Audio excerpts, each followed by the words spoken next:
Yo les hablaré sobre las condiciones para una reconstrucción intercultural de derechos humanos. Hablemos de la completud. La completud es el punto inicial de partida, más no de llegada.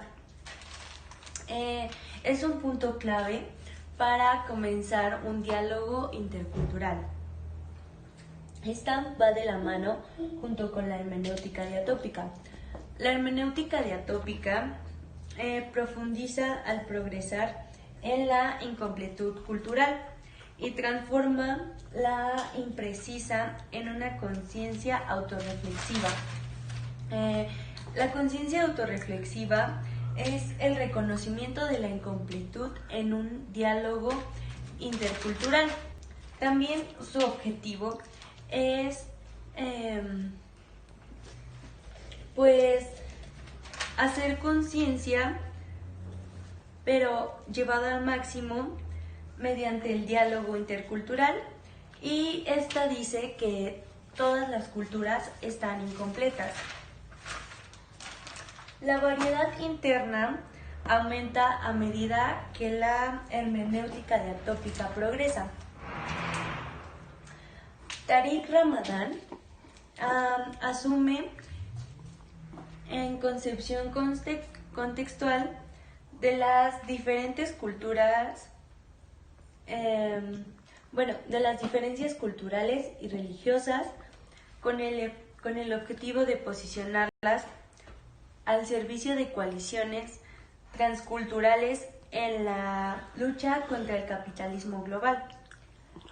De las dos versiones que existen de la cultura occidental, que es la liberal y la socialdemócrata o marxista, lo que recomienda es que se debe adoptar la marxista, ya que esta extiende el dominio económico y social, la igualdad, que el liberalismo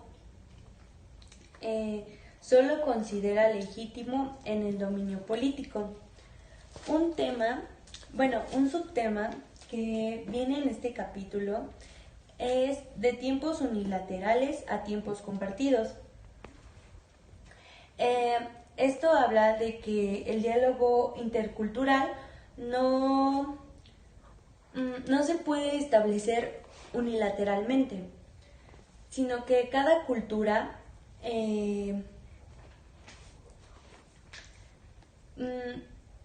y por lo tanto cada comunidad que la comprende deben estar decididas a entablar el diálogo cultural.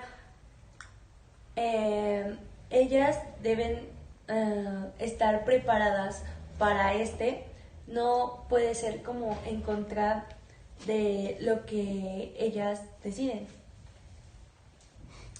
Debido a la falacia de la completud, cuando una determinada cultura comienza un diálogo intercultural, esta dice que las otras están obligadas a entablarlo también, o tienen esa necesidad.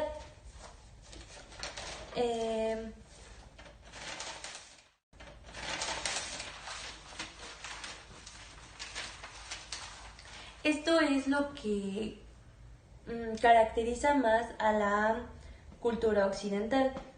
Aquí el autor del libro se basa mucho en la cultura occidental y la toma como ejemplo. Dice que durante siglos esta cultura no sintió la necesidad de mantener diálogos interculturales con otros y mutuamente aceptados. La cultura occidental tiende a especular que todas las culturas deberán realmente conocer su propia incompletud y estar preparadas o deseosas de entablar diálogos interculturales con ella. Otro tema es de socios y temas unilateralmente impuestos a socios y temas elegidos mutuamente. El diálogo intercultural es siempre selectivo. quien lo lleva a cabo tiene la opción de elegir tanto los temas como los socios, y estos deben de estar mutuamente acordados. No puede ser en contra de la voluntad de los que no quieren entablarlo. Entonces, también nos habla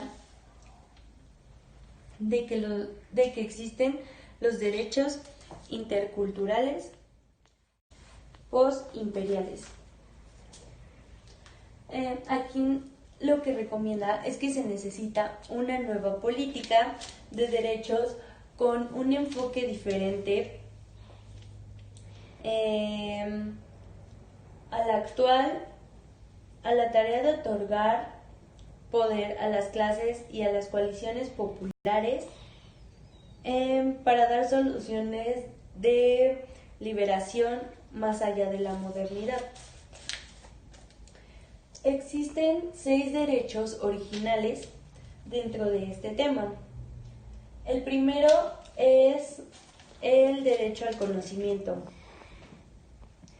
En las prácticas de los gobiernos de los estados y de las agencias internacionales podemos observar su énfasis exclusivo en el orden que vuelven impensable el pasaje del colonialismo a la solidaridad. El derecho a llevar al capitalismo histórico a enjuiciamiento en un tribunal mundial. La supresión de este derecho introdujo la conversión del capitalismo en una manifestación irreversible e incondicional de progreso. Otro derecho, que es aquí el tercero, es el derecho a una transformación del derecho de propiedad orientada a la solidaridad. Este no es que sea un derecho a la propiedad precisamente, porque no existió como tal antes de una usurpación colonial. El cuarto derecho es el derecho al reconocimiento de derechos a entidades incapaces de ser titulares de deberes, concretamente la naturaleza y las generaciones futuras. La supresión de este fundamenta la simetría entre los sujetos de derechos y los sujetos de deberes que se hallan en el centro de la concepción occidental de los derechos. El quinto derecho es el derecho a la autodeterminación democrática.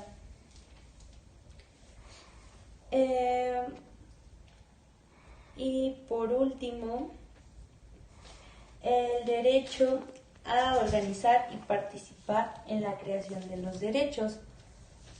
La supresión de este ha constituido el fundamento del gobierno y de la dominación capitalista. Bueno, estos fueron los 6 derechos originales, y como conclusión se entiende que la política de los derechos humanos se basa en la supresión masiva de los derechos originales, y que en las sociedades capitalistas existe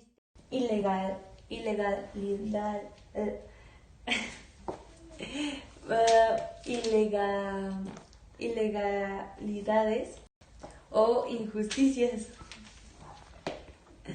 En este capítulo dicen las bases para una concepción intercultural de una política emancipatoria de derechos humanos. Esto quiere decir que para que los derechos humanos se hagan libres, que como lo vemos aquí, son todos con supresión, y esto se hace en 2 reconstrucciones. La primera reconstrucción intercultural mediante la traducción de la hermenéutica diatópica, que es esta, con una red de lenguajes que se encuentran en camino a una política cosmopolita insurgente. Y la segunda, debe haber una reconstrucción posimperial de los derechos humanos centrada en deshacer los actos masivos de supresión constitutiva. Entonces, el autor se basa en en recomendaciones para que estos derechos ya no sean supresión, y también nos habla de cómo emprender, más bien cómo llevar a cabo un diálogo intercultural y con sus explicaciones.